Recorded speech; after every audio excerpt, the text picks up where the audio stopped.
Let's take a look at this problem. I got x to the third is greater than negative 8x squared.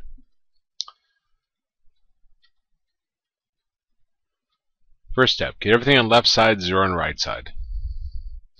So I'm going to take that negative 8x squared and move it over the left side. So we got x to the third plus 8x squared is greater than 0. Now step 2, factor the left side, set each factor equal to 0, and solve. These are our critical values. I notice to begin with, these have a GCF. They both have an x squared.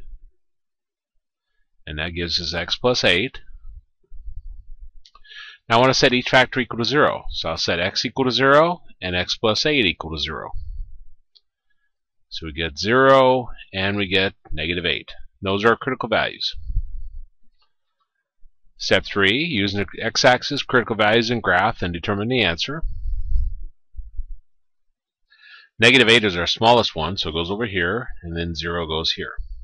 Clear over here is negative infinity, clear over here is positive infinity.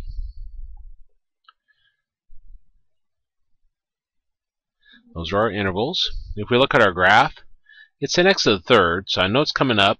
Now, a multiplicity of the 0 is 2, because this is the second power. Whenever your multiplicity is 2, that means it touches at a point. So our graph's coming up like this, coming down, touching at this point, and then going back up like that.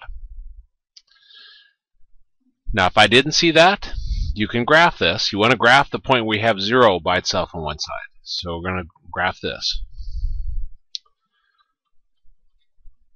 So we'll go to y equals, clear, x to the third plus 8x squared. Then graph. See how it's coming down and touching at 0? What we just said. Okay, now this problem is a greater than, your answer is above the x-axis.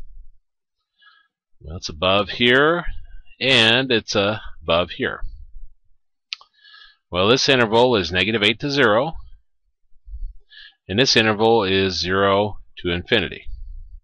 Infinities always have parentheses on it, and since this is a greater than says we use parentheses. So parentheses on the 0, parentheses on the 0, parentheses on negative 8, and union in between them. Now you might be thinking, well, isn't that really just negative 8 to infinity? It's not. It doesn't include 0, because this is just a greater than 0, so it doesn't include this actual point right here. Now if it had been a greater than or equal to, then we would merge these together, because we'd put brackets on these, and then that would mean it includes 0. But this is actually our answer.